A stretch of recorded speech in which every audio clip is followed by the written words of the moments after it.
Your life literally changed in an instant in January 2012 after your car slid on black ice. As a young mother in that moment, can you sort of take us back and tell us what that was like? Oh, that was heartbreaking, actually. I thought I lost control of the car, I thought that was it. I thought I was going to die. And the last thought that I had was for my son. And I figured that I had him on my own, and I was his only parent. So I had to find a way to survive and get out of the car. And I just needed to find the strength to do that for him. And I read that you asked, because you couldn't feel anything neck down, and you just said, please let me have my arms so that I can hug my child. Wow. Yeah. That is so So when I woke up in the car, that's exactly what happened. I couldn't feel anything or move anything from below my neck down. And my arms were so important for me because that was sort of my road to salvation to some extent. And it was my way to be able to raise him and do things on my own as much as possible.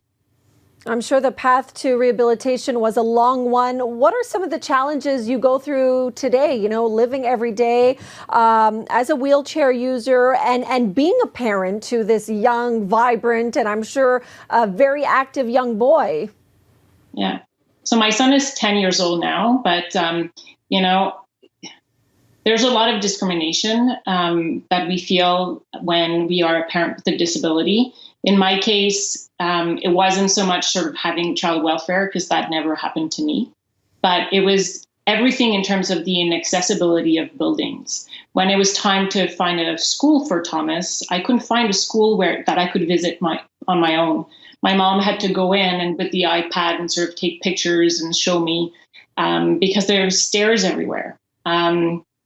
Pools, I want to go swimming, and, a lot of pools are accessible, but I can't change. There's no changing space that are wide enough for me as a mom. So basically, we're stuck in this, I want to do things just like every other parent with my child, but I can't because there's lack of rent, lack of adaptations, and it's very difficult for us.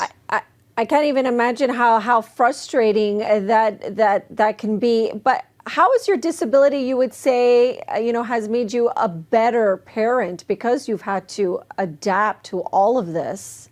Yeah, I think it made me a better parent and made him a more resilient kid. Certainly, we've learned, the value of teamwork. So my parents moved in my house as soon as I had the accident, and they helped me raise Thomas, especially when he was 2 and hiding under tables. I needed someone who had their use of their legs for sure. We've learned the use of creativity. So finding new ways in my house, we don't problem solve, we solution find because we have to. And if we want to do something, we just figure it out. So those are things that are, part of our families.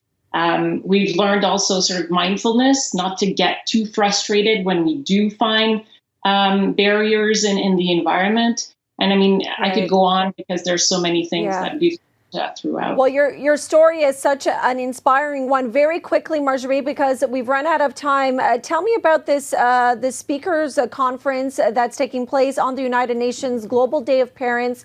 It's no surprise that you're one of 10 parents that has been selected to share your story about being a parent with a disability.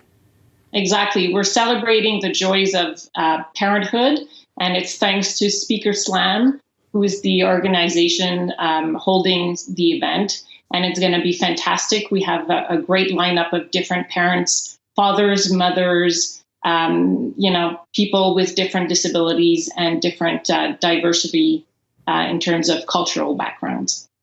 Well, it sounds fantastic. And again, we really appreciate you sharing your story with us, Marjorie. Thank you so much.